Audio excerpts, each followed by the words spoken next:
It is midnight here in Spain, and I am up. I took a nice nap today. I am Yolanda.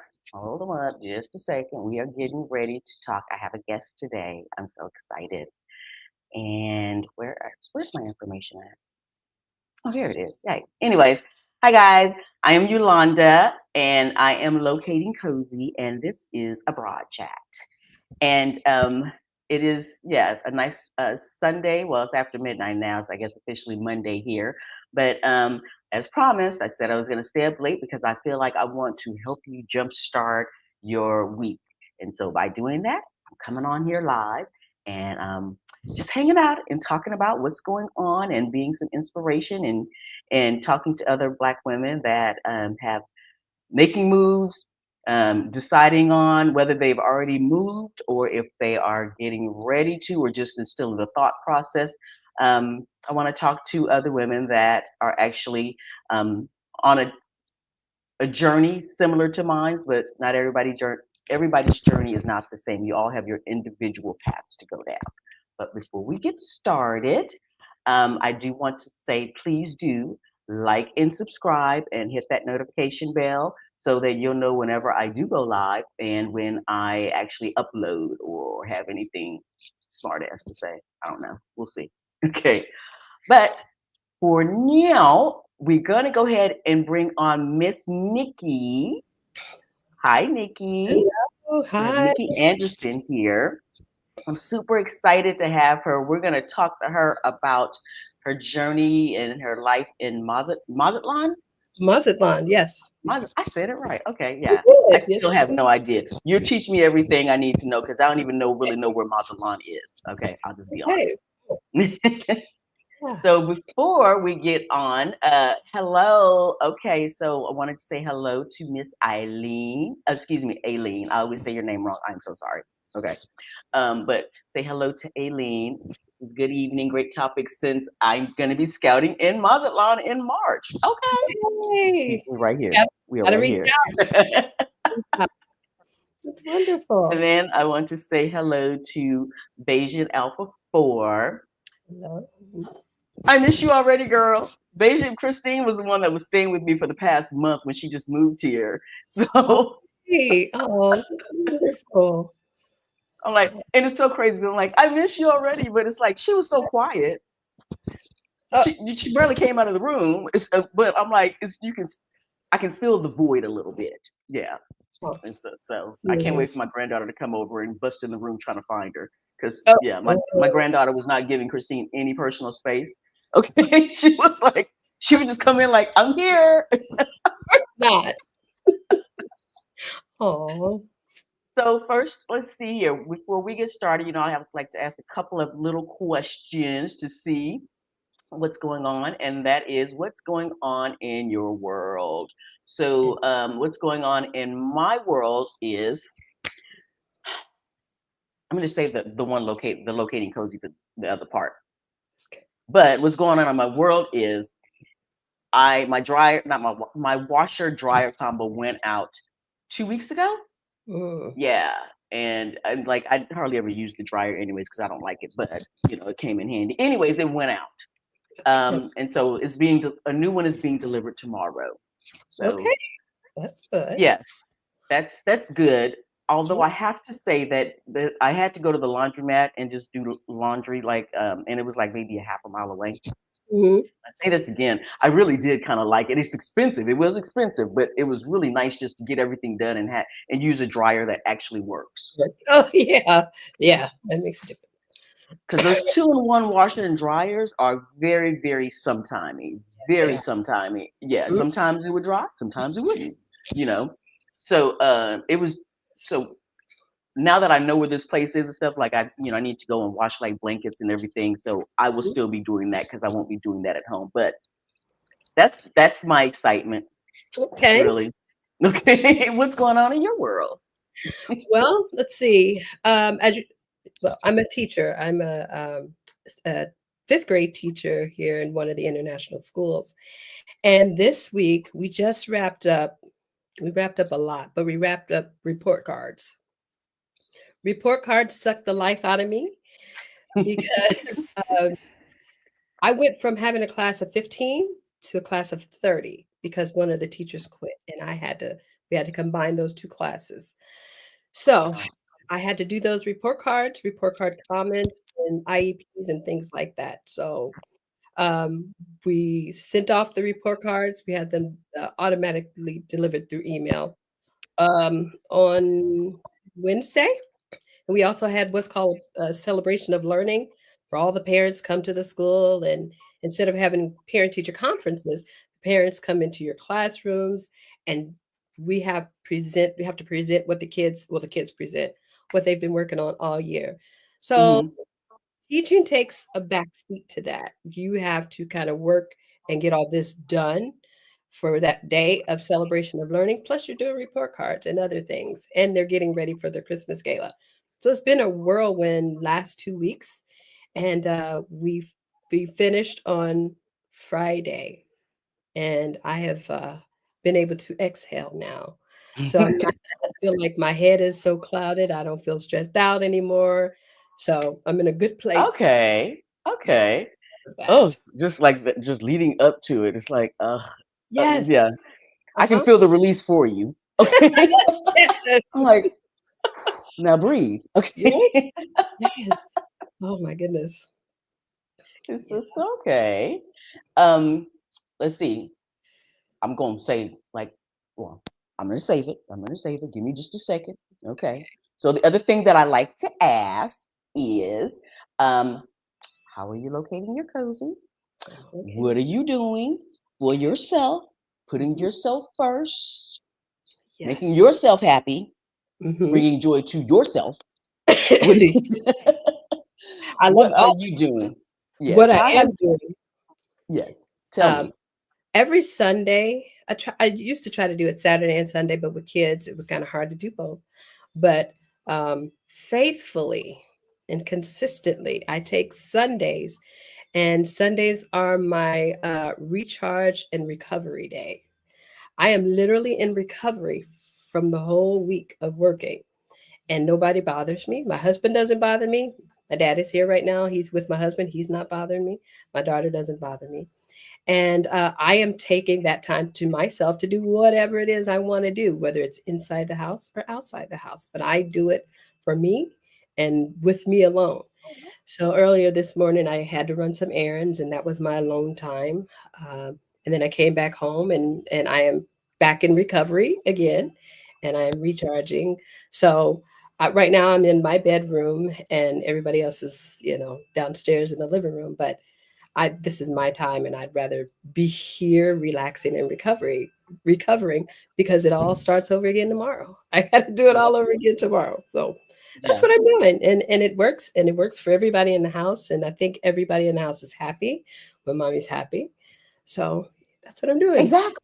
Yes. Exactly. Uh-huh. Yes. It's like, yes. If you give me my peace and give me that time, I mean, I'm by myself, but yeah.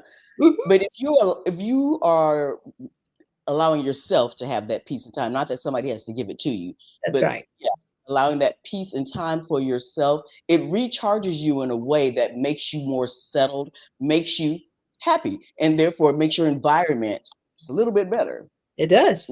Oh, Yes. yes. It does. Oh gosh, yes. Oof.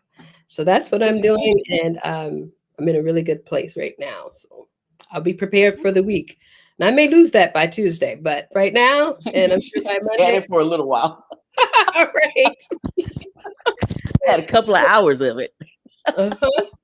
Girl. So Please do write in the comments how you are locating your cozy. Please do share. I am locating my cozy. I was just telling Nikki about this because since Christine did move out yesterday, um, I have been a total bum. Now, here's the thing. I say this because again, it's not like she like Christine, just FYI, was like the young lady who was staying with me for the past month. She was a guest in my home for a month while she got herself situated because she just moved to Spain to Zaragoza. Yes. Anyway, she moved into her new apartment yesterday. And so I have been like being lazy and just laid out and not doing anything. And then I had a headache too yesterday, but I'm fine now. But yeah, for 24 hours, I have not done anything. I was supposed to go. Yeah, I'm sorry. I was supposed to go see Christine's apartment. I'm sorry about that. I'll be there sometime this week. Um, I'm sure you're just getting settled and you don't mind. But then I was supposed to go over to my daughter's today and hang out. And I was like, I'm not doing that. Nope, Mm, nope. no. So yeah, I actually. I'm sorry, I'm saying that kind of loud, but I actually got on the dating apps and because I got on Bumble. Okay. And because it's like Bumble, you have to initiate. The female has to initiate. Uh-huh. So I actually made some efforts because I was like, just go for it, because I've had it for like a month, and I'm like, go ahead and do something with it because you're going to cancel this anyways. And Mhm. anyways, I was talking to this one gentleman that we ended up exchanging phone numbers. He reached out to me on WhatsApp. I was being lazy today. I didn't feel like socializing and I didn't feel like talking. And I was Mm. like, why did you give that guy your phone number and you didn't feel like talking right now? But I reached out to him later on and I just said, like, hey, apologies for the delayed responses. I just said I was busy. I didn't tell him I was being a bum. Uh, Mhm.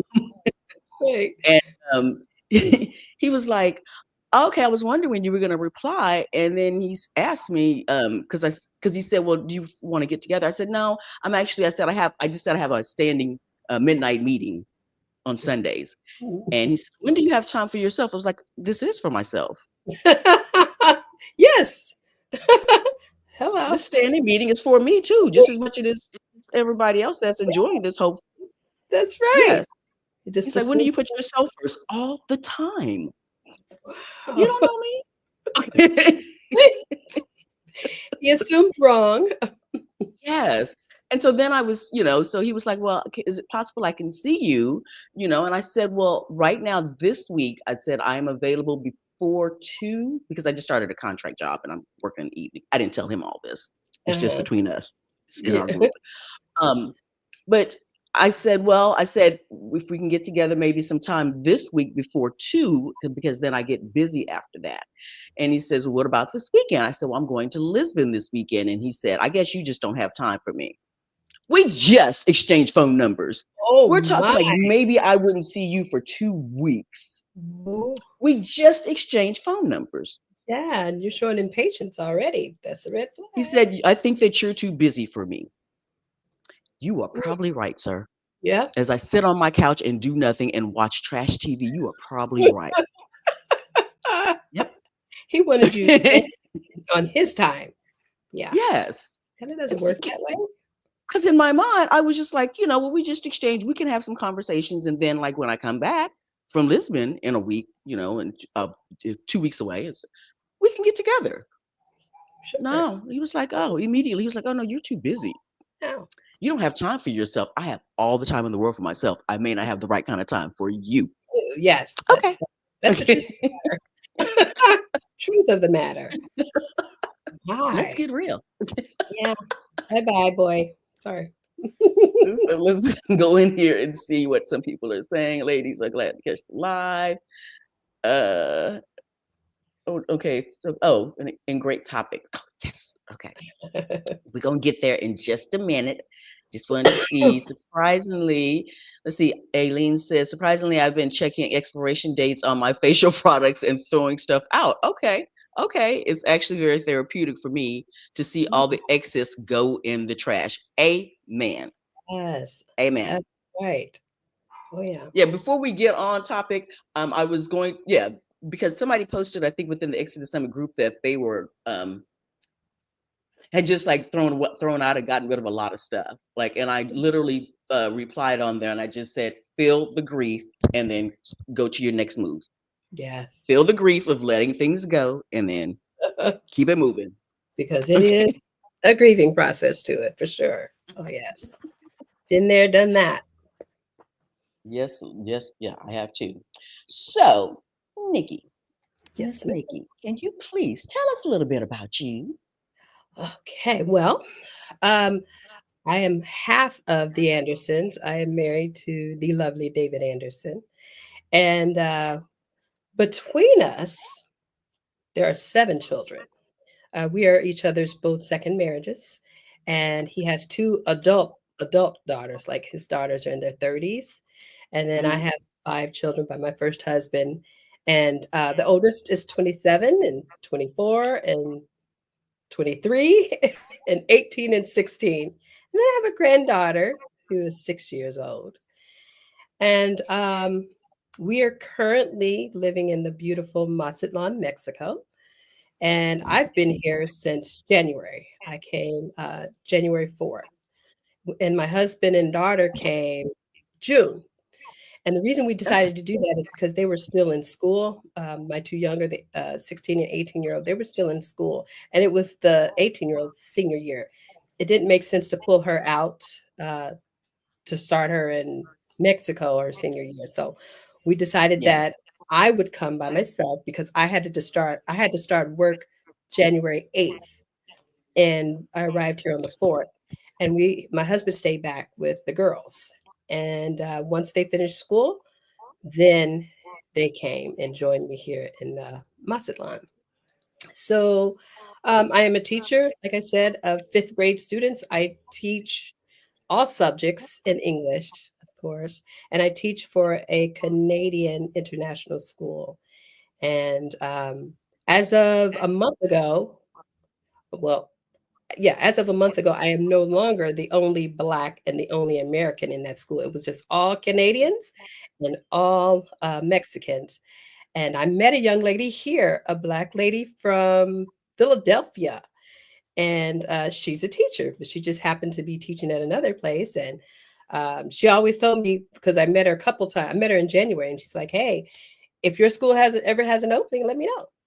And it just so happened that about a month ago we had an opening, and I hit her up and said, "I know you're teaching somewhere else, but we do have an opening, and if you're interested, I can give you the contact." She said she was interested. The rest is history. She's a teacher at my school now. So now there's two Blacks and two Americans. And I Wow. school. I do. Y'all cover them both. Okay. Yes, we did. Yes, we did. And they all thought that we were related, right? They thought we were. I just met her here in Mexico. I don't know this woman. Well, I know her, but she's not my family member. So But did you two meet by like just networking or groups there, or how did you two meet? we met. There was Okay, so when I first arrived, my husband came with me for 2 weeks in January. When we Mhm. first arrived, the Black and Mazatlan group did a welcoming party for us.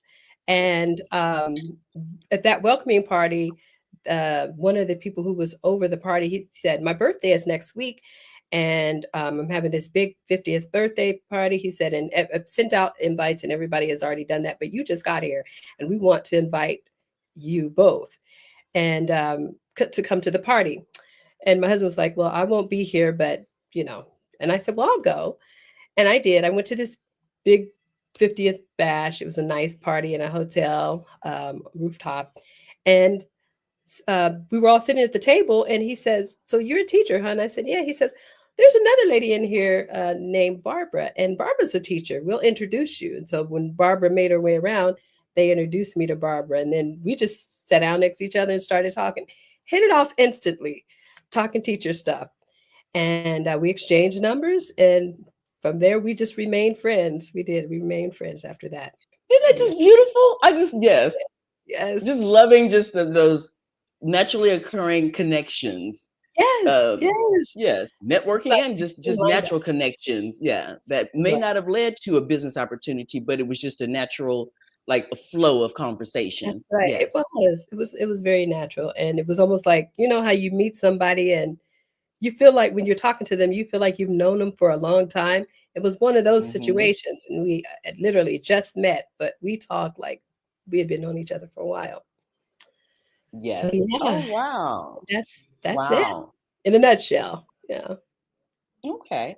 So I'm gonna jump a little. I'm gonna jump around a little bit.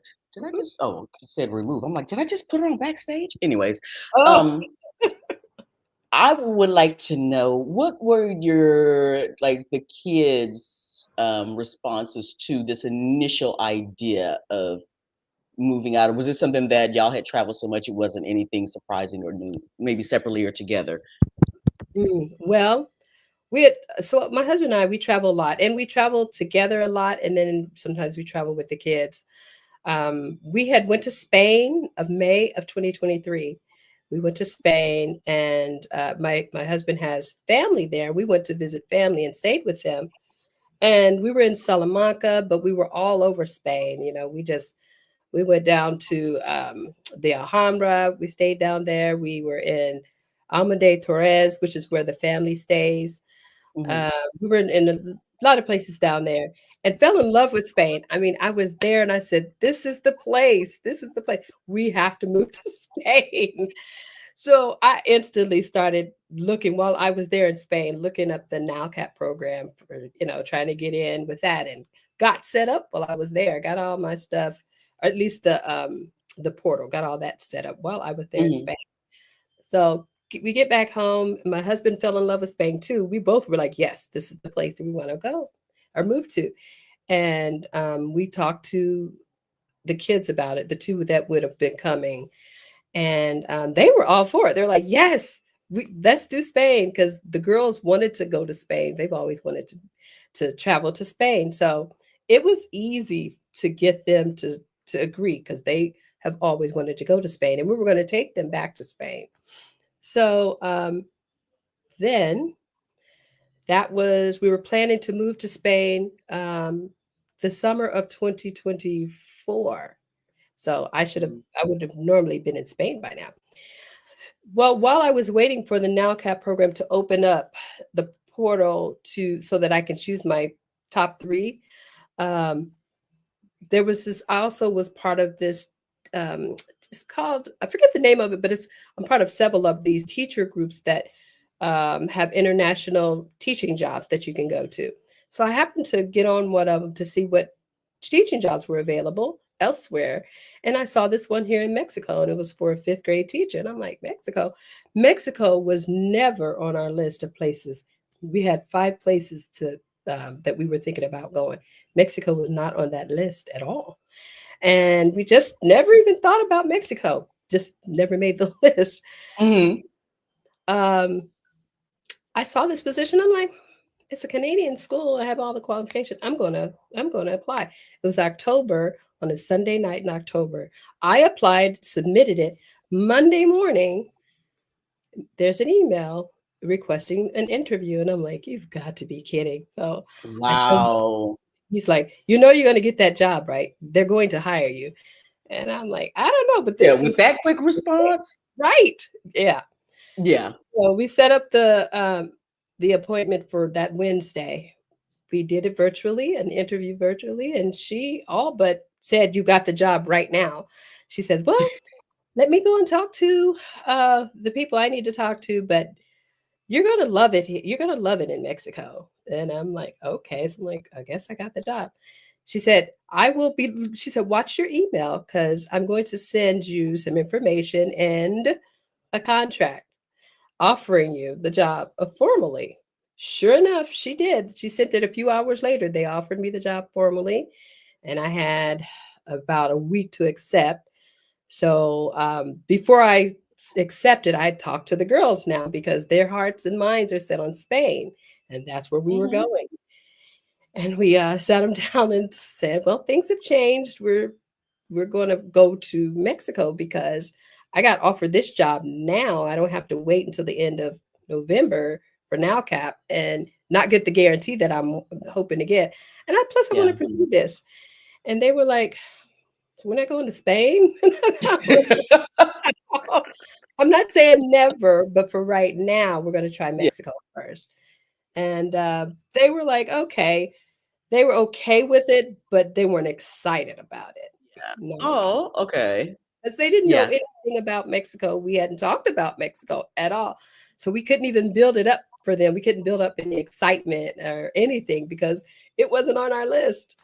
And we had talked about other places, so they had an idea. And we watched lots of videos about all the places that we were thinking about going. We didn't do that with Mexico until afterwards, of course. Oh, So, okay. So that was like they like not an unintentional bait and switch. Like you got right, us. You right. got us. Okay. We were happy. It was a very unintentional bait and switch. Yes. Yeah. Yes. But then Like, they eventually warmed up to the idea, and it was tough leaving them. It really was, because I knew I would be here 4 months and be 4 months by myself and not have my girls with me, and or my husband and my dog. And so it was tough, but we did it. We FaceTimed every day, and and even though it's not the same as being there, we still had connection with each other. And my husband and I, of course, we FaceTime every day, multiple times a day, Yeah. night. And it was tough, but we made it through, and we made it here. They came, so here we are. Okay. Okay. So before you, how long have you and your husband been married? Little over 3 years. Okay. Over three So years. were you both big travelers before, like before you two got together? Were you both like travel? What was the extent of your travel before?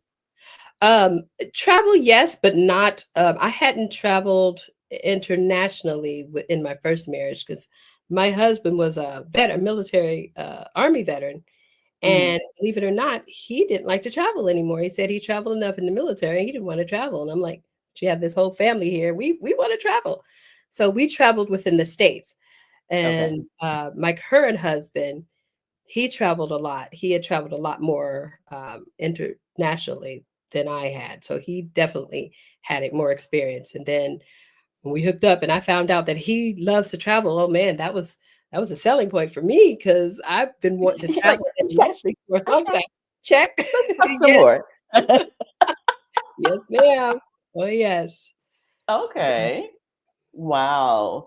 mhm. And so the option was, so when you got the option to, or got the offer to teach, it was like Mazatlan. Now, where is Mazatlan? Help me out with my geography, Okay, okay. please. So Mazatlan is on the northern west coast of Mexico. We are coastal, and we are northern. We're not farthest north, but we are northern Mexico. And Okay. I had never heard of Mazatlan. Never heard of it. Okay. I mean, I'm like, what? We had to find it too. My husband and I, we started looking at videos and pulling it up on the map. And when we I'm found out pulling that up it was stats close, right now. yes, yes. And we were like, "Oh, what a beautiful place. What a beautiful place." So I was really excited once we found out where it was. And then the next thing we looked for was videos with Black people in Mazatlan, because I'm like, I've never heard of it. I wonder if there's other Black people that are here. Mhm. But I was pleasantly surprised to find out and join the Blacks in Mazatlan group, Facebook group. Yeah.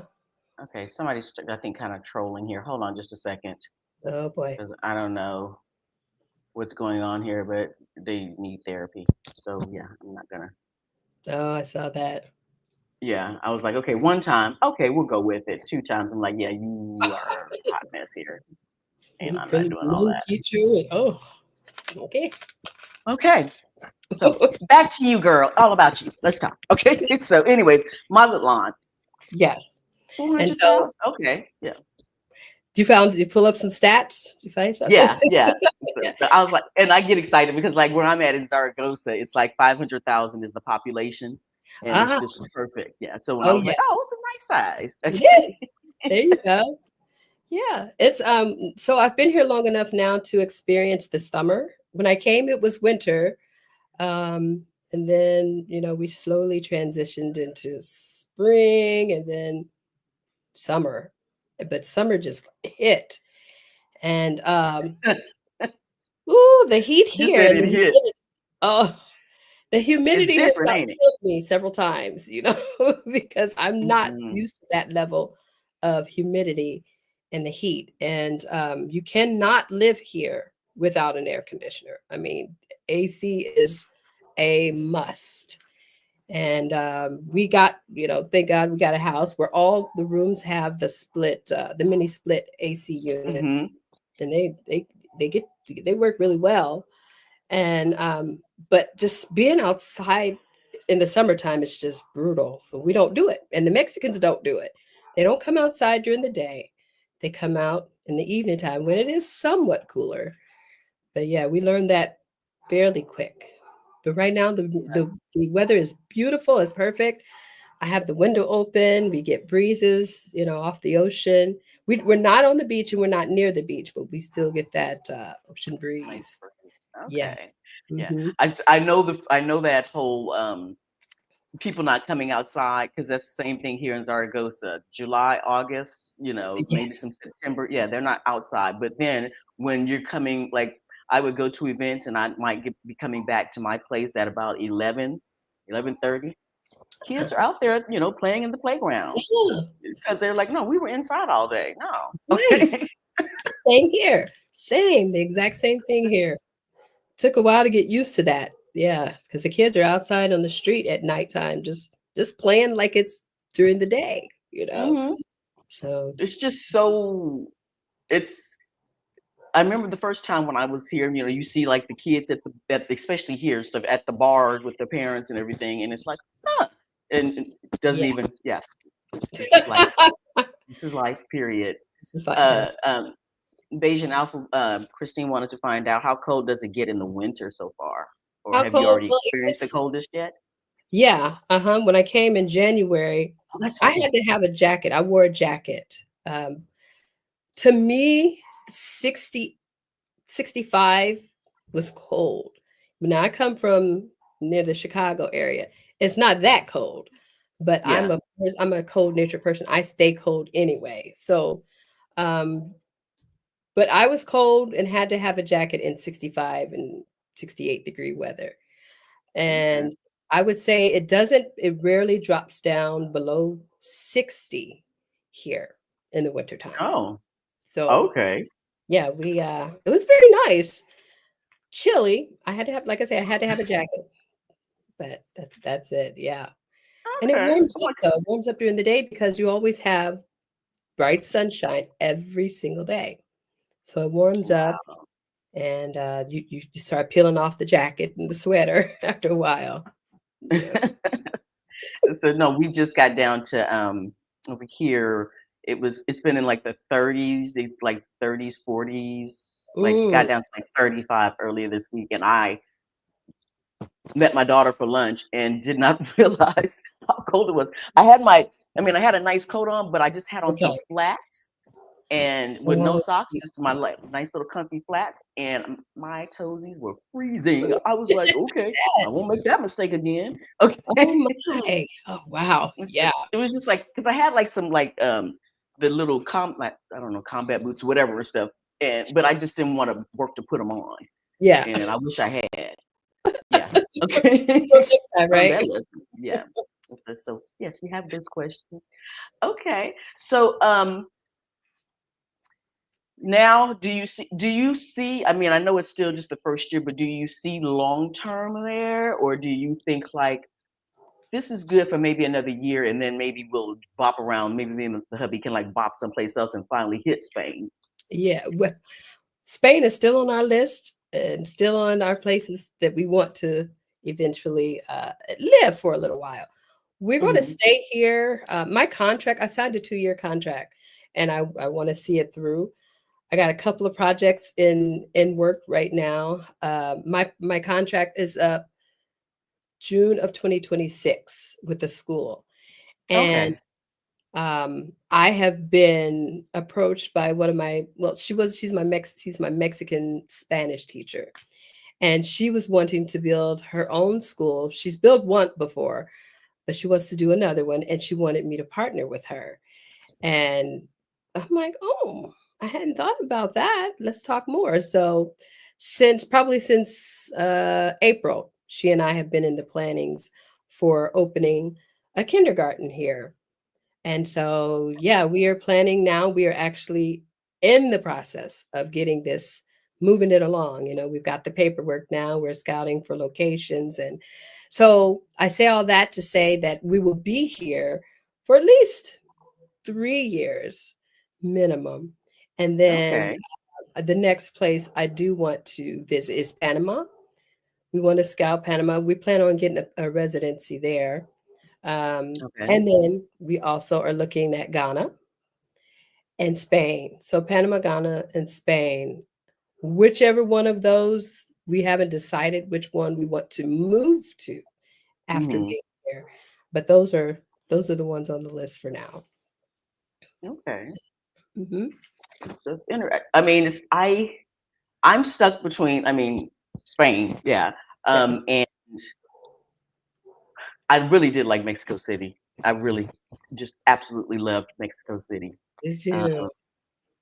I don't know. I think I just need to go back there and maybe I might try to find like some more pet sits this summer to be able to go and just hang out in Mexico City. Hmm. Uh, or because I said I got to come back to the States probably, and I just want to be there as little as possible, Little as possible, right? maybe 2 weeks. And then hopefully, I could find me some good pet sits down in Mexico that I could just Hmm. like head down Yeah. there. And then Yeah. like family wants to see me, friends want to see me. I'll be in Mexico, so you can come there to On visit me. Mexico. Okay. That's I right. will get in as much hangout time while I'm Yeah. in the States with everybody that I, love and but really want to hang out. You'll see me in Mexico or come to Spain. So, Mexico is it's the States. so Yeah. what? Just close to the States. Oh, okay. You're cutting Yeah. out a little bit and stuff, and it might be on my end. I'm Yeah. not sure. Steph, I'm sorry about I that. noticed So what there was was a delay. there's a delay? There was Okay. just Okay. mhm, All right. yeah. We're gonna work through it. I think we were good. Okay. So Yeah. what would you say was probably the most challenging part about the move to Mazatlán? What was the They lost our hell? dog. Okay. They They lost lost our your dog. dog? They Oh my lost our God. dog. Yeah, the moving company. That was the most challenging part of for us. Nothing else tops that. They lost our dog for 40 days in Eagle Pass, Texas. Yes. Oh my gosh. Yeah. Okay. Yeah. In fact, my body just reacted like it's actually happening right now. I'm sorry Yeah. that just what? Horrible, horrible, horrible thing to happen. What had happened was we have a German Shepherd named Minty, and she is 4 years old.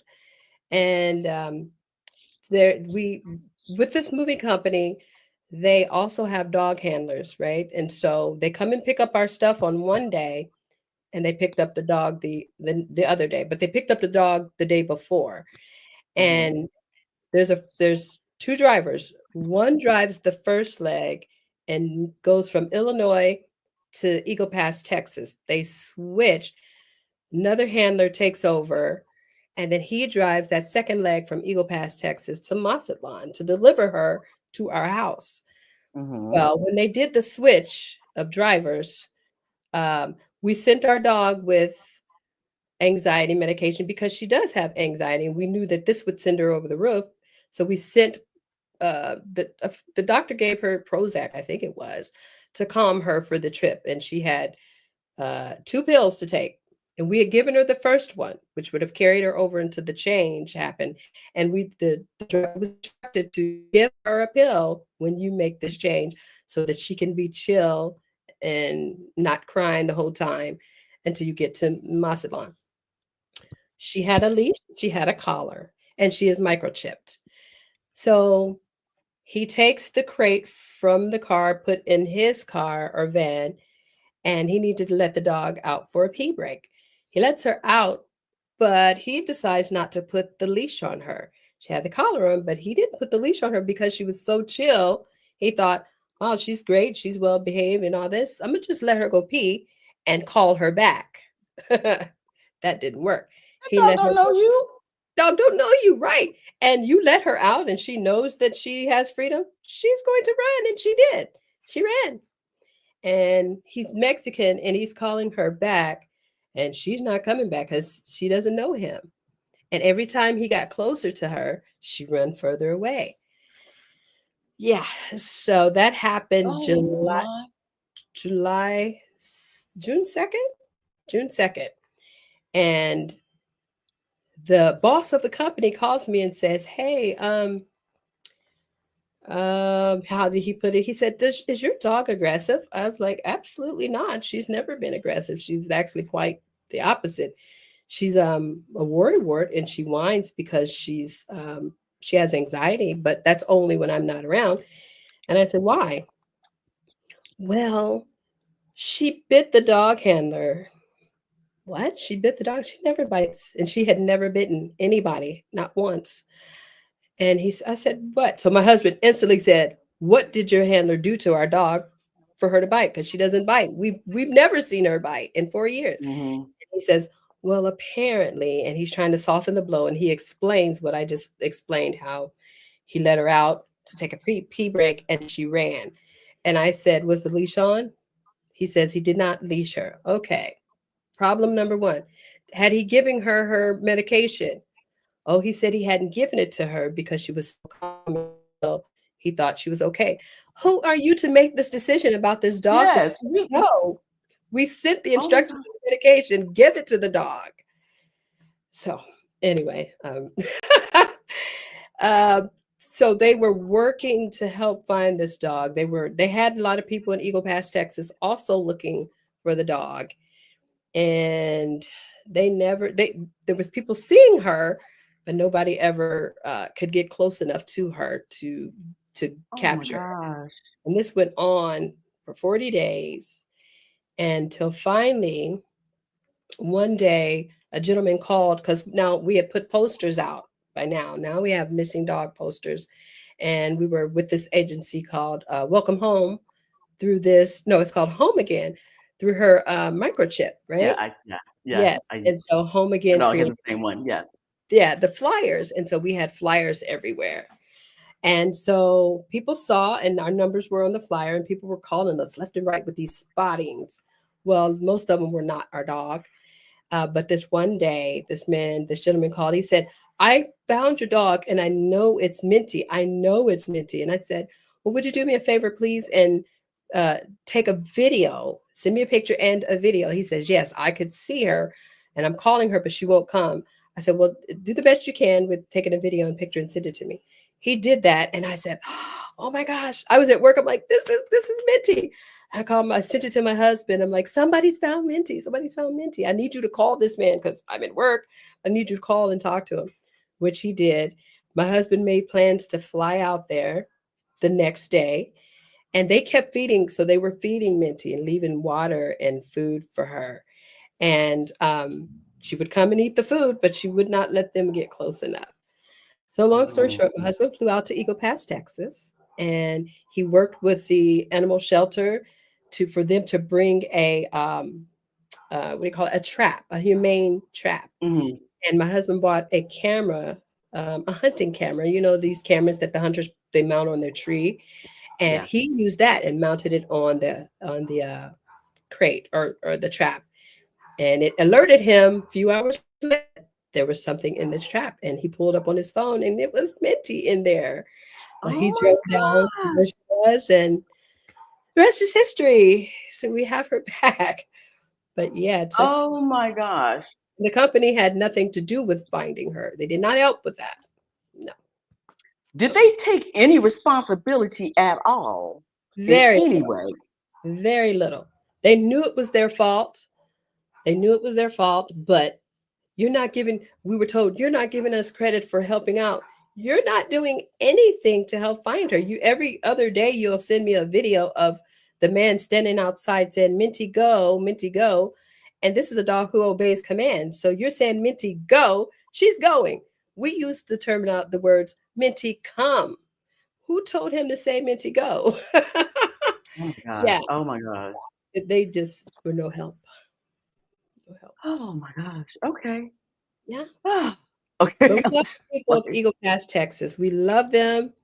Those people were looking for Minty, and they were calling us and texting us. And when we found Minty, I sent a video of the reunion video. I posted it on my Facebook, where they drove for 12 hours from Texas to Mazatlán, my husband and the company and Minty. And when they pulled up, I had the camera and I videoed her. She didn't even recognize me after all that time. She barked at me, and I'm like, Minty, come here, baby. And she's like, she looked like, I know that voice. That's mommy. oh my So gosh. she came to Okay. me. Oh, The video is just so heartfelt. And I posted that video on the Eagle Pass Lost Dog website. And they were everybody in the whole city was so happy. They're like, Minty's a star here in Eagle Pass, Texas. We all love her. Please, you guys got to write a book. And we have started writing a book that we're almost near completion. Yeah. Oh wow, girl. Okay. Yeah. They're gonna make it into a movie. They're gonna make it into a movie. We have to. Yes. Because it's only a miracle by the grace of God that this dog, we found her and got her back after 40 days alone in the desert of Texas, Eagle Pass, Texas. Oh my gosh. I was asking that question. That was the last thing I was expecting you to say. It's like, you lost your dog. What? Yeah. That was the most challenging part. It really was. Nothing. They got our furniture. Well, we didn't bring furniture, but the stuff we brought, they got it here perfectly fine. No problems there. Not at all. It was just because that guy would not follow the directions. It's like, follow the directions. We told you what to do, and you were like, no, I think you're wrong. Yeah. I think I know how to handle this. Yeah, that dog's a good dog. I'm going to not give her meds or leash her. Wow. Yeah. So everybody's like, this story now, Effie is like so happy Minty has been found and she was physically okay. Yeah, everybody's like, oh my gosh. Yeah. She was physically okay. The next day, I called the vet out because the vets here do home visits. I called the vet. She came out and she examined Minty and she got a clean bill of health. But the only thing, she had broken her tooth, one of the teeth in the front, but not this fang tooth. She didn't break that canine teeth. Yeah. So, but she broke one of her teeth, but that was it. So, I said I wanted her treated anyway, just in case she got something that would have caused her to have worms and all that. So we treated her for that. She tested her first and she was negative for worms. She didn't have anything, but I said, let's just treat her anyway, because something might happen later. I don't know what she ate last night. You know what I mean? Yeah. So we treated her, and this girl has been fine. It took her a while to acclimate to being back with us. And when she was confused, because this was not the last place she was when she saw us last. Yeah, it's like, you got me in a whole new area. I haven't seen you in 40 days and you in this new place. What's going on? That's right. She was so confused, and she was clingy already. She's a clingy girl, and she only clings to me. But now she is so much more clingy, and I just have to be understanding. I'm hoping that she will eventually get out of that, and she has gotten somewhat better. I have to say that, but she is more clingy now than she ever was. She's making sure I don't leave her. And when I do have to go to work every day, she's right there at the door. She's on my heels. She's whining. And so my husband has to comfort her. And, when I FaceTime my husband throughout the day when I'm at work, we have to talk to Minty too, because he says, your dog, she's just depressed. You say something to her, So I talk to her. Yeah, okay. That story got me. Okay. Like, I know the dog is fine now, but still, I'm traumatized now. I know. Yes, I was traumatized. Poor baby. Yes. We love our pets. We love our pets. Okay. Yes, we do. They're our babies. Yes. Yes, I can't imagine. And so what is? I almost want to do a comparison and contrast, but what's something that you surprisingly you were very pleased to find out about while living in Mazatlán, like the community, the food, the beaches. I mean, just something random that you were just like, well, I can actually dig this. This is really cool. The people. I'm gonna just be honest and say that the only thing that I had to go on, the only frame of reference I had, was what the U.S. had planted in my head about Mexicans. I had seen Mexicans before, of course, but I didn't know anything about them as a people and their culture. And I was so pleasantly surprised that these people are welcoming, they're loving people, they're family oriented, they're community oriented, and they welcome you. And it's like, you're Black. Okay, and next, they don't. I have not been discriminated against one time since I've been here. I've only been welcomed. Nobody stares at us when we go to the store. Not one person not one time have we ever been stared at. One time have we ever made to feel unwelcome. And all of the things that I have experienced in the United States on a daily basis, I have not Yeah. experienced here once. And I've been here since January, approaching a year next month.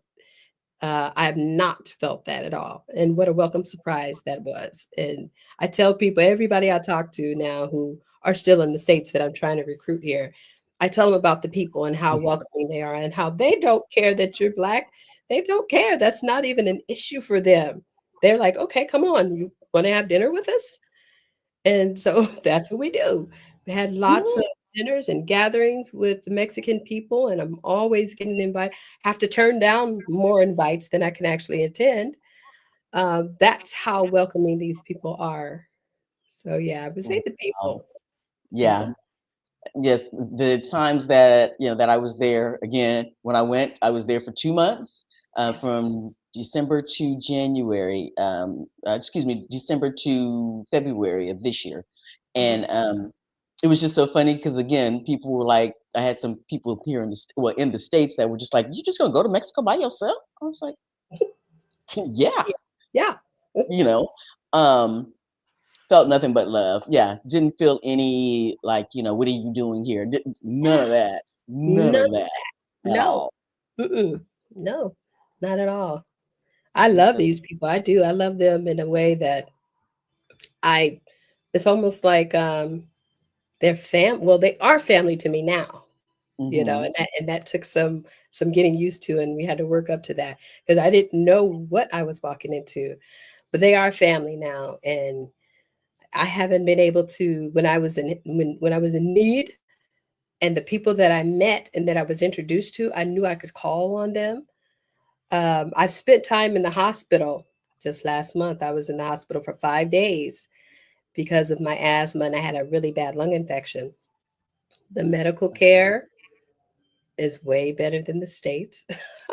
I was presently surprised about that. My husband spent time in the hospital a few months ago. They took excellent care of him, and that I didn't know about. That was my first experience with the hospital here. And I was really afraid because I didn't know what to expect. I just heard bad things about the doctors in Mexico. Lies, all lies. Yeah, that was Mhm. not our experience, at least. And now we've had 2 hospital experiences, one for him and one for me, and those doctors took such good care of me. I even got, a diagnosis that I didn't get in the States, which I probably had this, lung disease for quite a while and was not diagnosed in the States. Why they didn't diagnose me, and they found it right away. Wow. That's Mhm. because they have us on conveyor lines in the US. They literally, it's like they they Yes. they do the checklist. Like, okay, I asked her this question. Okay, let me ask you. Okay, now, Yeah, okay, it's you like, know it. can you me the person, the human being Here standing I right am. there that needs Thank very you. distinct, specific help, not conveyor belt help? Right. How about Yes. that? That's a great Okay. way to put it too, conveyor belt, because I certainly don't feel like that here. And the doctors come to the house here. They do house calls. They Hmm. do house calls. I have Yes. my doctor, which is a female. My husband has his male doctor, and they come anytime. And now I have a pulmonologist here finally, and he's the one who was treating me in the hospital or telling them how to treat me. But he gave me his WhatsApp number. I texted him throughout the night how I was feeling or what was happening. He'd have the nurse come down or the doctors come down if I'm having issues or whatever. But this is so unheard of in the United States. There's no Yes. way I can, text my doctor for anything, but much less at nighttime while I'm in the hospital. That's unheard of. Oh, Yes, mm-mm. conveyor belt care, conveyor belt care. That's what Mhm. I call it in the States. So That's right. yes, I actually have my first. I have an appointment, just an annual appointment here for the first time, and so I have DKV insurance. And they say it in the with the Spanish lettering or the way Yes. they say it in Spain. I'm DKV. Right, Anyways, okay, there you go. there. The only thing I don't like about it is their website as far as trying to find a doctor. Mhm. Cannot find an English speaking doctor on their website when you're trying to find, so I would Huh. go fight looking. I would get some referrals, and then I would like go online to try to schedule, and they were like, "No, we really don't talk any English at all." So I'm like, "Okay." The other Wow. option was to like either have my daughter or have like somebody come with me to translate. And I was like, I would like to keep my business, That's okay, right. That's unless right. I absolutely have Have to, to. Thank yeah. And so I just was like, I don't want my daughter in there while I'm like going down. I just, yeah, yeah. keep I that don't separate. blame you. Anyways, I don't blame you. but what I did finally, after, because I was getting frustrated, but I did go on to Dr. Ray, Dr. Raleigh, Dr. Raleigh. Yeah, I can't say it. It's Dr. ALIA. Okay. Okay. Anyways, it's a referral site where you can find a doctor. And I went in there and I put, here's my insurance, and like to find somebody who speaks English possibly. Mhm. Mhm. And yes, 4 people popped up. Okay. Because I thought I was going to end up having to go to Madrid to find, because they have more English speaking doctors in Madrid. And so Okay. I was like, I would had just resigned myself that, you know what, you go to Madrid pretty regularly. It's like an hour, 15 minutes by train. So I was like, I'll just find a doctor there, set all my doctor's appointments, and do it that way. Mhm. So, anyways, I have an appointment next month. Okay. Well, actually, I guess this month. Oh yeah, this month. Um, here. So, and I literally put, because I signed up, I got the appointment through the website, that the referral website. Mhm. And so I said in the comments, I said, I picked you because you accept my insurance, you have good reviews, and it says that you speak English. I said, if this is not true, let me know. Ooh. Okay. So Okay. let's see. We'll see. Cross Good fingers for that you. I'm Good going for to the doctors in Madrid. But yeah, that's been the biggest challenge for me. I mean, I know that now because I have my NIE number that I can actually just go through the public. you. Uh-huh. But I yeah, I'm just using my private insurance, my good old private insurance with no deductibles, whatever and stuff, Yes. and we'll see how that goes. So I'll let y'all know how that goes later. That's Okay. good for you. I'll Yes. be Keep us doing a video about that. updated. Yeah. Yeah, not the actual not me at the doctor's office. But Right. anyways, y'all are getting all my business. So okay, so what are some like? So you said that you've been to Spain. You're looking at Panama. Mhm. Um, are there and where else? So it's no other places for you yet S that we're looking, you mean? that you've been to besides Oh, Spain. oh, yeah. We've been to Nigeria. Okay. We yeah. We like Nigeria too. We were actually that was on our list too, and still, but it's kind of moved down a little further. Okay. We've got some Nigerian friends that kind of helping us look for places out there. We had Nigeria, Spain.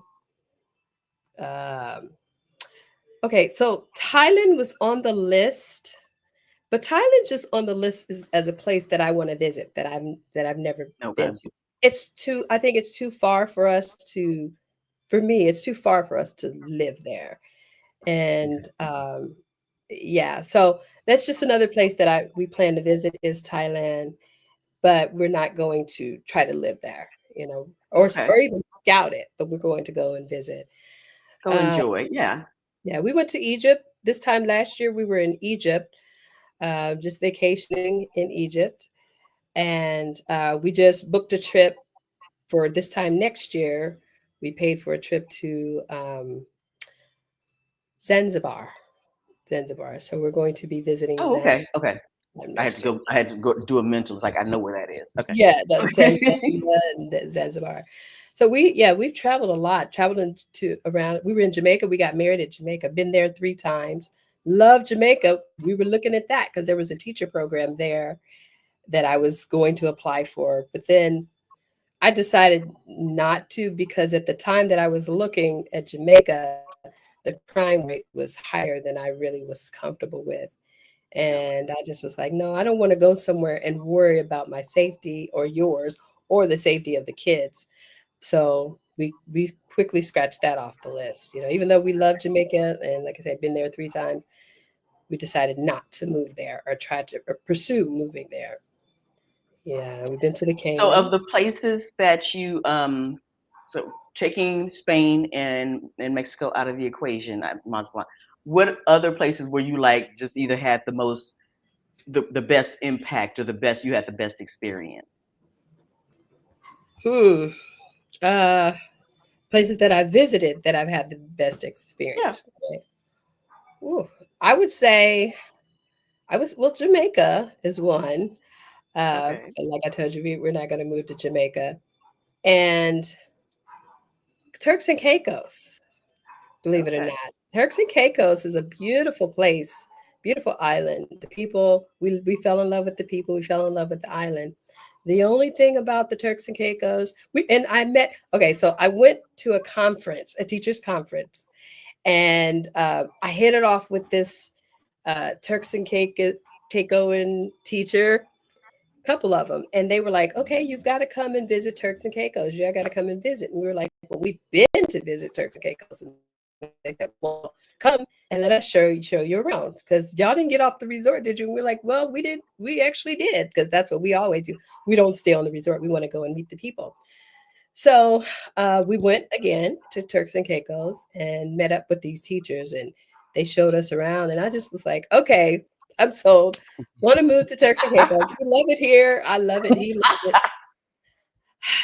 But the problem with Turks and Caicos was it's expensive. It's very, very expensive because everything, not everything, but a lot has to be shipped in. They don't have a lot of the stuff there on the island. It has to be imported in. Yeah. Okay. Yeah. So yeah, it was super expensive.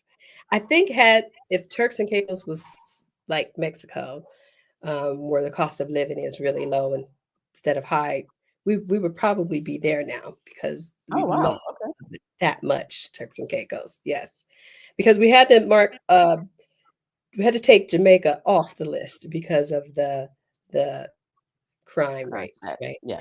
there was no crime rate like that in Turks and Caicos. And everywhere you go, there's crime. We're not naive. We know there's crime, but that level of crime in Jamaica was too much for us. It just was too much. Mm. And we've met lots of friends that we still stay in touch with, and we host friends from Jamaica. We haven't hosted them here yet, but we've hosted them in the States to come and stay with us. So we still love Jamaica. We just can't live there. The Turks and Caicos, we would be there if it didn't cost so much. Yes. Okay. Okay. That's amazing. Yes. So tell me how your theory or what you live by is live by a compass and not a clock. How did you come up with that? I could live by a compass. Well, I and I don't know if the your audience is religious or not, but I am very highly spiritual and religious, and God is our compass, and He's in our marriage, He's in our life, He's in my work, and we consult with Him first, whatever we do. Everything we do from moving, we have to take it to God in prayer first. We pray about a situation in our marriage. We're praying over our kids. We prayed about our dog. We prayed, and people might leave, "Oh, you're praying about your dog?" Yeah, yeah. Because the God we No, I'm serve about my dog. works, Okay. works miracles. And it took a miracle to get this dog here. And so Mm. we are guided by God. And we have to, and when I'm obviously referring to my husband, we consult each other, but together we consult with God, and we go in physical prayer down on our knees and pray to God and ask God for what we want. We fast and pray and believe that what we are asking for, God will bless us with. And so we can't make any moves. I never make moves off of feelings, even though it sounds like when we're so in love with all these different countries and I'm like, "Oh, we like this country, we're going to move there." We're not making any moves without going to prayer first, right? And so when we hear from God, then we know it's time to go. We know when it's time to go. And the way that God has operated in my life, my entire life, I know What he says don't do, Jamaica was one of those. And then I know when he says, yes, it's time to move. And it wasn't my time to move. I would not have decided to move and start the school year in January in Mexico by myself. That was not something I would have decided to do. Had it been my way, I would have moved. We would have moved in the summer to be ready for the fall. Um, but no, we had to move in his timing, I'm glad that I was obedient because when the offer came to me, I took it to my husband. We prayed about it, and then we took it to the kids. Because you just can't operate on self and what you think in our marriage. You can't operate on what you think is right because that creates chaos and commotion and we didn't want any of that and so we did it the right way and it has worked out for us and here we are living our best life. uh Ease. Okay, that word ease, I've heard that word many a times but was not able to apply it to my life. Now I'm living a life of ease in Mazatlán, Mexico. Wow. Oh my Yes. goodness. Oh my goodness. This is so what and then okay, my mind is like going everywhere. I do want to say it's the same theory or the same thought process, maybe just taken in a different way. And I say it because I tell people just because you had in mind of what was going to be happening, you Hmm. need to be open to that pivot when God, spirit, whoever, whatever the higher power is that you belong to, that you believe Yes. in, is saying, sit still, child. Yes, Sit still. I got something better for you. that's And right. listening to it. And yeah, listening to that and not being like, no, I said I was gonna do this, so I gotta do it this way. Yeah, yeah, no, we mess Whatever your ourselves up. plan is, yes, exactly. Whatever your plan is, yes, work hard, work towards that plan. Great, okay. But if there's something that's in you, that voice, whatever it is, stuff that's saying, no, not saying don't do it, Right. it's just saying that you need to consider a pivot or a different alternative. Because again, I thought I was moving to Madrid. I was like, I don't care what nobody says. I don't care how expensive it is. I'm moving to Madrid. That's what I said I was doing. Yeah. Okay. And then I had to sit still and really be like, okay, maybe you need to really hear and hear what would really work better for you. That's right. Yeah. Yes. Instead of just trying to make it fit because you said so. And that's what you want, right? It's because Hmm. you think you want. Yeah. Hmm. Yeah. Let me And I just could let me tell have.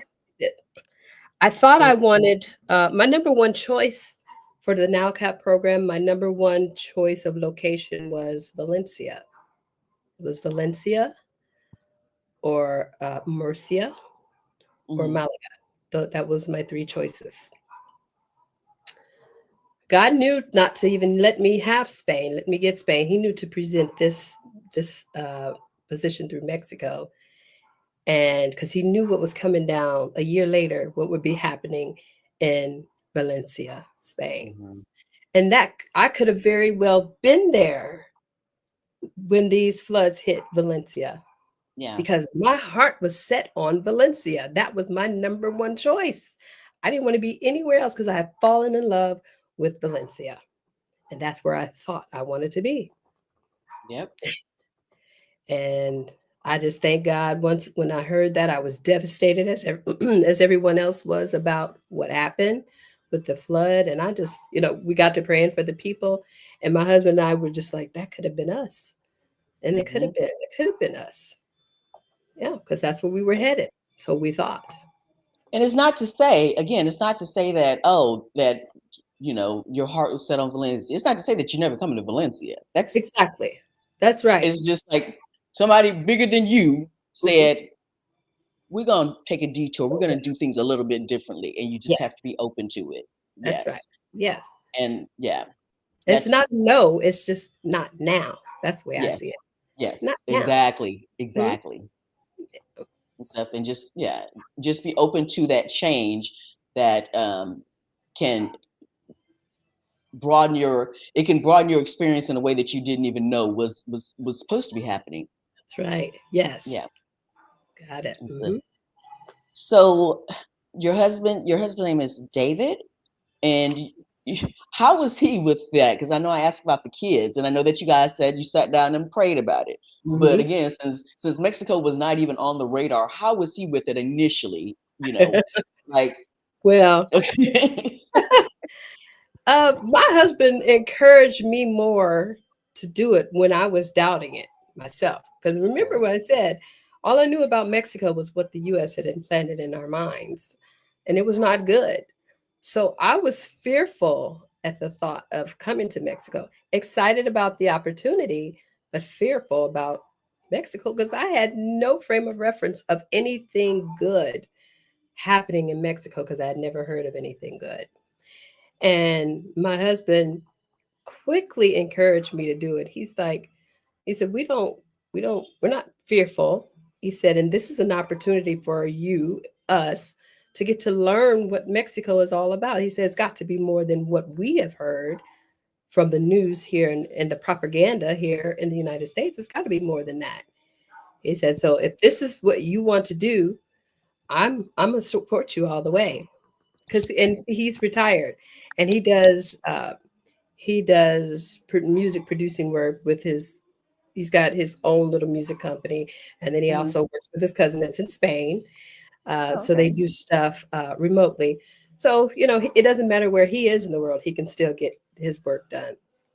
And so I'm like, okay. And at that moment is when we did decide that we're going to pray about it because he's on board 100%. I'm on board, but I'm a little worried and I'm a little hesitant because it's Mexico. You know, all those fears have been unfounded, Mhm. unfounded fears. Yeah, and but it took taking that leap of faith and operating in fear because I was fearful all the way until my husband came to live with me in June. I was fearful the whole time.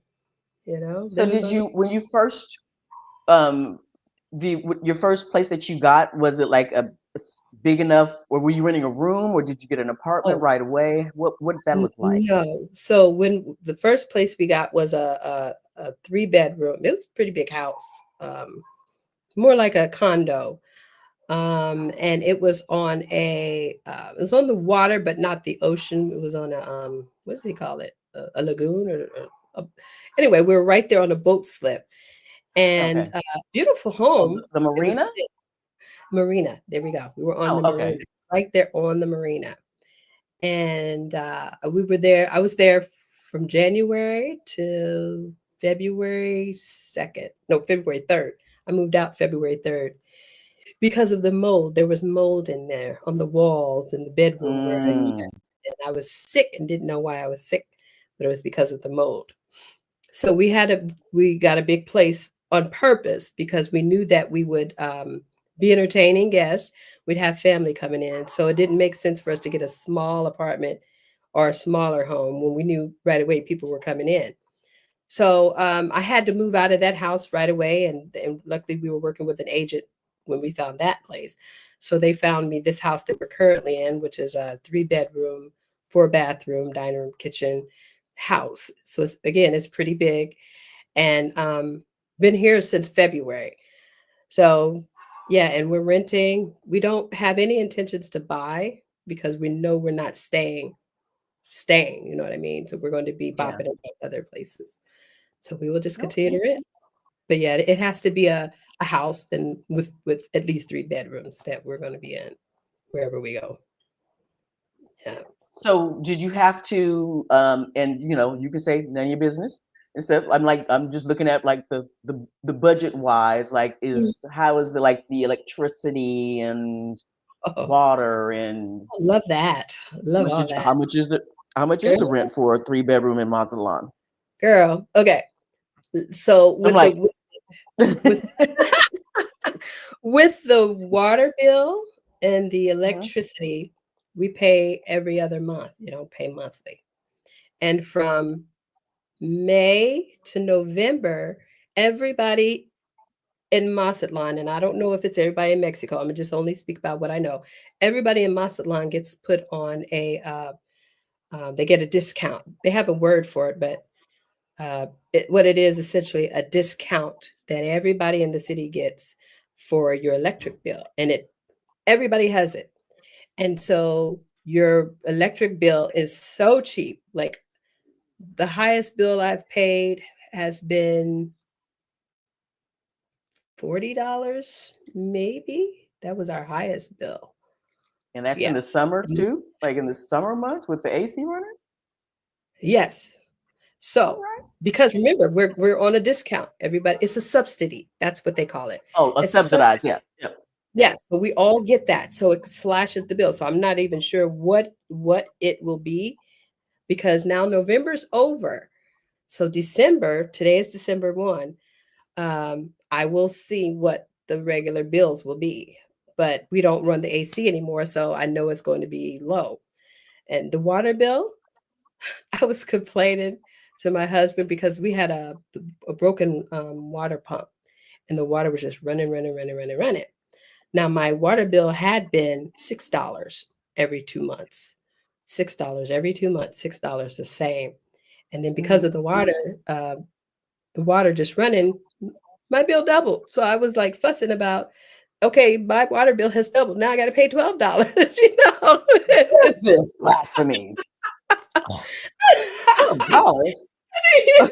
$12. Kid you not, Be ready to $12. tear the world up. It's like I want my Yes, six then dollars I got back. used to the $6, but had never seen nothing like that in the States. Never.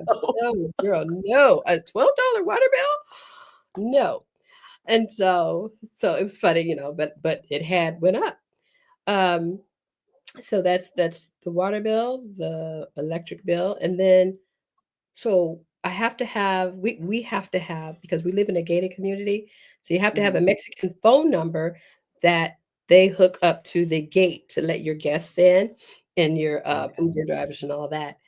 So a friend, when I first got here, one of the blacks in Mazatlan, she just gave me a cell phone. So their old cell phone, and got it started, and then we got it hooked to the gate. So I pay a phone bill of $7 a month, US, 7 USD a month. Just for that. Yes, $7 a month.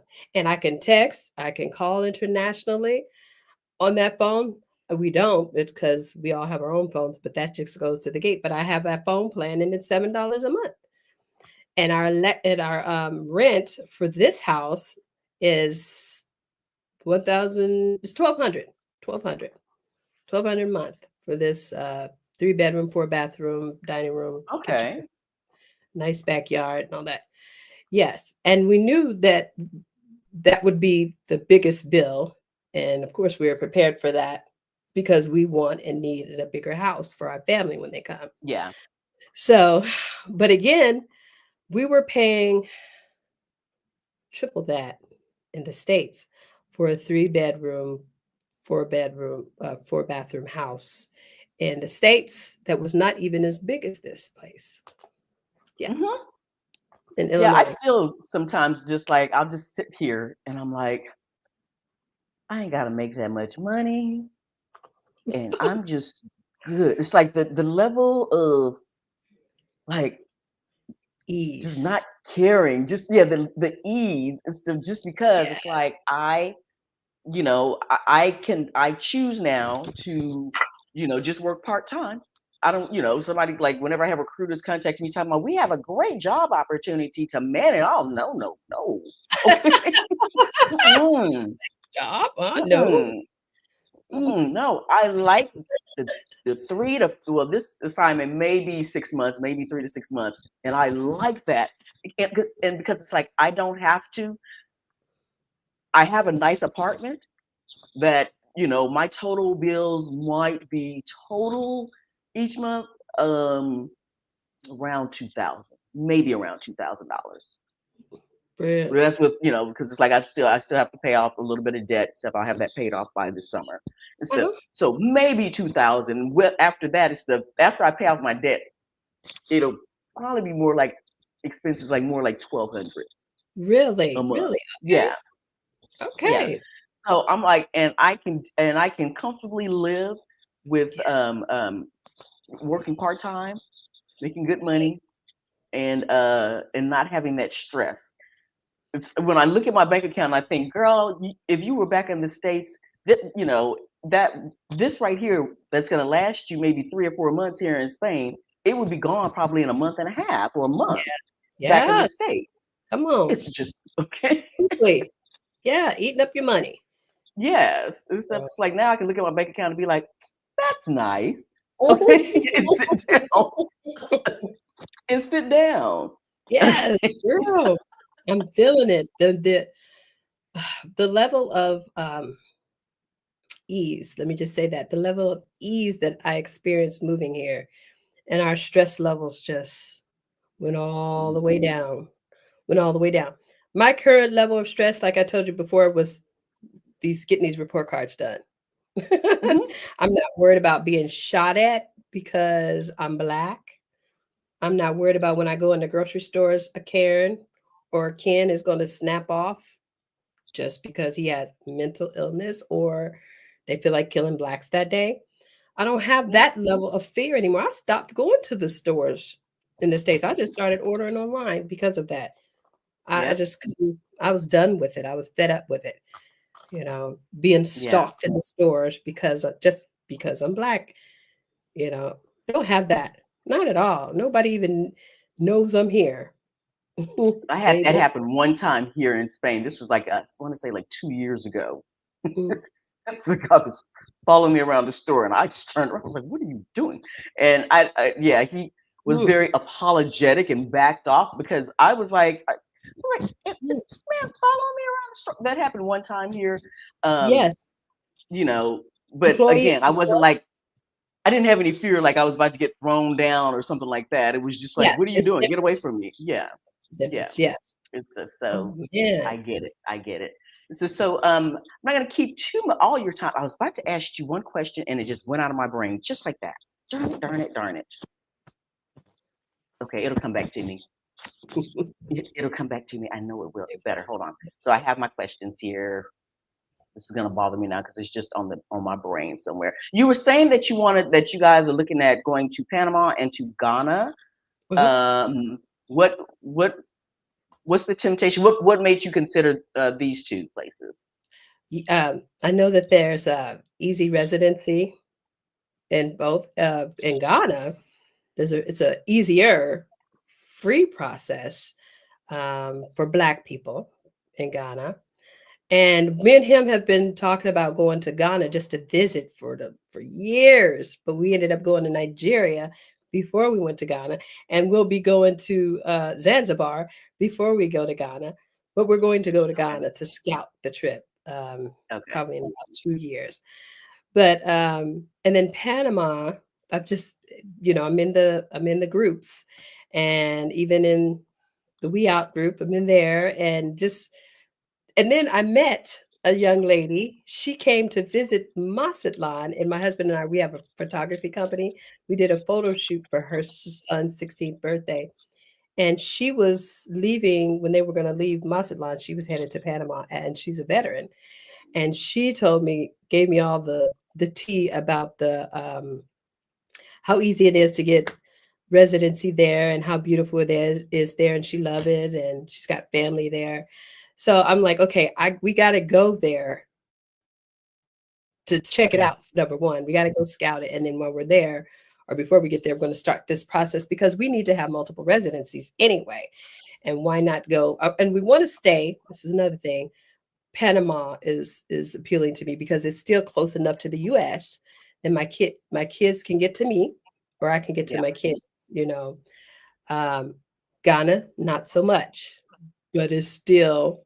I think by the time we make it to Ghana, the kids will be a little bit more grown than they are now, Hmm. especially the three olders. The three older ones. Yeah, and then my 18-year-old daughter, she's in the military, so she's traveling. She'll be traveling around the world and growing up fairly quickly anyway. So I'm not too worried because the younger one will probably still be with us even then. So Okay. yeah. I know what I was going to ask you. Okay. Um, it, so I am in Zaragoza, where the community of Black people is growing. Black Americans is growing. Okay. Yeah. What has the what has been the Black community support in Mazatlan? Mazatlan? Is it growing? Is it pretty well established? What is that like? Yeah. So when I got here, there was a Black in Mazatlan. There is a Black in Mazatlan group that was already established. Mhm. And it wasn't like real small. It was an established group. However, a lot of them had moved back to the States or moved somewhere else, right? So we still had some here and still have some here. But since I've come in January, there's been an influx in Black people moving here to Mazatlan. And it's just amazing to me because I'm like, where are these Black people finding out about Mazatlan? Because I'd never heard of it before. And I only found out about it because I clicked on this job. How are these Black people hearing about Mazatlán? And so there is On the quite the few. interwebs. Okay, on the interwebs. There you go. It's Someplace out. that previously didn't go. But now, too, we're noticing since the election that Mhm. there's quite the influx of Black people. So we're constantly welcoming new people here, almost like weekly, where it had been monthly. We're doing it weekly now, and there's been an uptick, which is great because get on out of the States. Get on out of the States. Come on over here. Come to our You side can over do here. it. You Right? can do Yes, absolutely. it. Hmm. Yes. And so I went to two Thanksgivings. Thursday, actually, on Thanksgiving. I had to work on Thanksgiving because they don't celebrate it here. So I worked, but I had part of the day off. So we had all the Black expats in Mazatlan group had put on a Thanksgiving dinner. We all brought food, and that was great to see because there was new people there that I had not seen or had not met yet. So the group is growing. We went to another one last night. There was another Thanksgiving dinner that we had, and this was with it was a smaller group, but it was more friends that we had met here in Mexico or Mazatlan, and have kind of formed a really tight knit group with. And so we have the big group, and then you find your people within that group, and then you mesh, and then you guys kind of click or whatever, and we spend more time with them. Yeah, you So kind of yeah. splinter off into people that you just really seem to really connect with. Yeah. Yes, yes, absolutely. That's right. Okay. So So yeah. yes, so I'm still in the midst. It's like I have secured Black in Zaragoza, the biz. It is Okay. not live yet, but Okay. but I'm like I have got to, and they have some wonderful communities here. They don't have any communities that are Black focused, but I've definitely here I've met community, I've found people that I've connected with, or Yeah. communities that it's like that's women focused, like GGI, Girl Gone International. So Mhm. you find different communities. uh, I am a Black woman that wants to find community with other Black women, but also I'm a person that wants to connect with other people overall. Yes, that's right. And There you so go. yeah, Yeah. And I've that's been how we enjoying are. those We have to experiences. connect with the locals. We didn't come here to just be with Americans. We Yeah. we got to connect with the locals, which we have done, I think, a great job at. And my helping, what has helped with that is my job. I meet a lot of people at school, and then they a lot of times want to invite me and my husband out to dinner or wherever, and that's how we're networking. That's how we're meeting people. And so we're not just with the Blacks in Mazatlan, we're also Hmm. locals too. Yeah. Yeah, absolutely, absolutely. I went to I went to an Internations meetup. I joined like, oh gosh, like I don't know, probably like 2 months ago. But because I was always recording on Wednesdays, that's when they had their meetup. So I finally went to one last week, and Mhm. there was one person that was kind of annoying, getting on my nerves, and I was like, I gotta go. I don't want to be around you. But overall, it was a nice experience. Wonderful people Yes. from all walks of life, and that was great. Yeah. So Yeah, I love, and again, I don't meet strangers. I don't meet strangers. Okay. You know, anybody. Yes. There you go. Yeah, I agree. I can't help it. And so what advice would you give to someone dreaming, like just dreaming of like a similar lifestyle? Like they're like, I want to go. I know there's a lot of people that want to go and teach abroad, whether it's in Mexico or whether it's, somewhere in Europe. But Mhm, what are some of the key takeaways that maybe you've kind of come to realize in your journey, you and your husband's journey? mhm. Well, specifically for teaching abroad, that's always been a dream for me. It's always been a dream for me, and I didn't know if I could do it having children, but I was going to at least try. Um, and being here almost a year now, I've learned some things along the way. And one piece of advice I would offer is if you are interested in teaching abroad, and if that's something that you have always been dreaming about doing and you really want to do it, start by writing down what you want. Write it down. What do you want? Do I want to teach abroad? Yes. Okay. Now, where do you want to teach abroad? After you've put down the things, what you want, where you want, why you want, I would also say now research those places that interest you, that you might want to live and teach abroad. Not just teach, but to live. Because after you teach, you go home, right?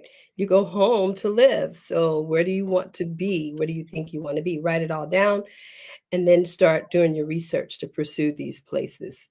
Um, if you're already a teacher, it's easier because now you've got some experience behind you and you can bring that experience, so you don't have to start at scratch. Now there are places here and all over the world that you don't have to have teaching experience to be an English teacher or a language teacher, right? They just want you to be an English speaking person and have a Mhm. pulse, you know. They just need those people. So but it still applies, if you want to do it in Mexico. Let's say if you want to do it in Mexico, research the different places in Mexico you think you might be interested in and pursuing or living in. And do your real research. Don't just say, oh, that's beautiful because Mazatlan is beautiful because it's coastal. I want to be coastal. What's more to Mazatlan than this beautiful coast? There's more to it. You need to look up crime rates. You need to look up weather. Um, had I known that Mazatlan gets as hot as it does and is that humid, I may not have chosen this place as my first choice for Mexico because of my severe asthma. Well, no, Mhm. I wouldn't have chose this place because I say hell hot. It is hell hot. It is so hot here in the summertime. Like So Merida, no, Merida gets like hot, like even like it gets hotter. hell hot, even like in January, February. Okay. Yes, yes. Merida is not so place I could go. No. Um, so yes, you have to look at those things too. Look at the weather all year round, and then come and visit that place. Let's say it's Mazatlan. Come visit Mazatlan in the summertime, because if you come visit in the summer and you experience the hell hot, then you're gonna and you make it. It doesn't bother you. Then you'll know. Okay, this is a place that I want to pursue because Mhm. I'm living just fine. The heat doesn't bother me. Then you go for it. Yep. Yeah. And don't give up on your dream. Don't give up on your dream. And don't you got to the money part's important. You got to have money to move. You got to have money to it's called what we call it front loading. You got to have that money to be able to make the move. And then you have to have money to sustain you while you're here. So those are all things that are very important that you have to think about, research, work towards even before you make the move. Yeah, and everybody that I speak to, um, everybody that I'm interviewing, they have a plan. And the reason I bring this up is because I have talked to uh, Danica from H&D Abroad about the I guess some people that are like trying to make moves, especially going to Mexico without the resources financially or Oh, their medications, and they're just like they're making a run like it's just going to be so easy just to go and just set up. no, It's like, no, there is a process. Yes, it There is a is. process. So please, anybody that's looking, that's watching these my social media or anybody's social media or YouTube channels about the process of what it's like to be in another country or living in the country, or even Nikki's, it's a wonderful life. Is that what it's It's called? Wonderful, wonderful. It's a wonderful wonderful. travel life. Yeah. We wander all over this world. We don't wonder, we wander. So it's a Yes. wonderful life. Yes, I did Yeah. put I put the link to your YouTube channel. Please do go over there and subscribe. Yes, everybody, we have all these people like myself and like Nikki that are posting content, but we all have our different situations or different journeys that we're sharing, and that one That's of right. those journeys will speak to you directly. But again, also know your money situation. Okay, don't try to Absolutely. come down to Mexico and thinking that you're just going to be able to live large and not have any kind of plan. That's not how that works. You will be majorly disappointed. Okay. That's right. That's right. Not gonna happen. Because you also got to be prepared for surprises, and we've had lots Mhm. of them. Starting with our dog being lost. We didn't know that we were going to have to drop all this money for my husband to fly to Eagle Pass, Texas, not once but twice, by the way. He flew twice there and back. And then my husband had a stroke while we were here. Behind all of that, was in the hospital. Mm, So you have to have money in the bank. You got to have what Adelia Picky Girl Travels calls your oh shit money. yeah. We got to Uh-huh. have that. And that's a real thing because, yeah, we ended up using some of that. But thank God we got part of that. We got on the concierge insurance. We've gotten, so now we don't get billed anything. But when he had his stroke, we hadn't even signed up for that concierge service with our insurance yet. But Oh, now okay. yeah, we are now, but we just paid out of pocket, and even then it was affordable. It was affordable to Mhm. do, but you don't want to keep doing that if you don't have to, right? So yeah. Wow. I'm going to let you go, sir, but I have to say, because I have been researching, I know that they have, Krishan Wright had talked about the concierge service, medical service that's in Portugal. Mm. And Yes. so, and you said you have one that's attached to your insurance in Mm-hmm. Mexico. They don't have it. I have been looking, and if anybody knows, please do send me the information, because I have not been able to find a concierge service related to medical service, Yeah. not here in Spain. And I actually contacted the one. I think that when I was at the Exodus Summit, they talked about. Um, I think, was that it? Anyways, they talked about the medical concierge service Mhm. out of Portugal, and so I reached out to them to see if they could refer me to one that's in Spain. They were like, "Nope, there Oh, isn't one." I'm like, "There's oh got to gosh. be. There's like It's an untapped market. What's going gotta be. on? Yeah, it's Y'all gotta need to be. create that." Okay, Oh God, right? Oh yeah. I'll that ask just around makes too. Yes, Yeah. so I'm still on a mission for that, but right now, if there is a concierge service, I'm not finding it.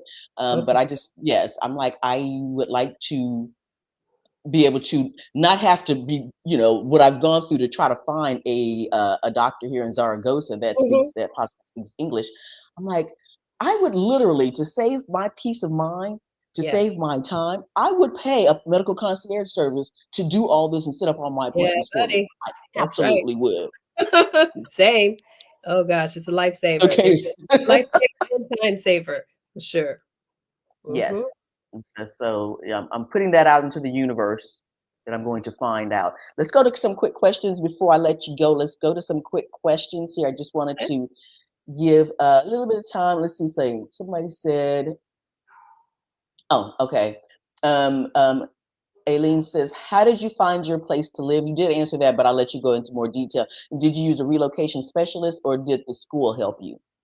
I used a relocation specialist. Yeah, I did. We found him before we even left the States. I had gotten into the Black and Mazatlán group, and he was there. He was in there. I had put in there, hey, I'm looking for a place to stay. This is what I need. And him and several others chimed in, and we picked him. His name's Luis. We went on with Luis. So, yeah, I definitely used the specialist, and it was so helpful Okay. because we had a place Okay. before we got here. We had a place. Yeah. Wow. So he Mhm. was very reputable. It wasn't like, and please understand, this is not like, like she just found this guy on Facebook Marketplace. That's not Oh, what no. happened. No, no, no, no, That is no. not what happened. Oh, no. Lots of expats, and I think that's his specialty. He works with expats, doing this job. Yeah. So I think that's his thing. Okay. And stuff. And then let me see here. Let's go back over. I just want to check and see quickly. Oh, I think it says, how He quickly does does the the same sun go thing. down? Well, let's see. It is, I see the sun has set and it is 5:40. So probably around 5:30, it's going down like very quick. Between 5:20 and 5:30, it's going down. Yeah.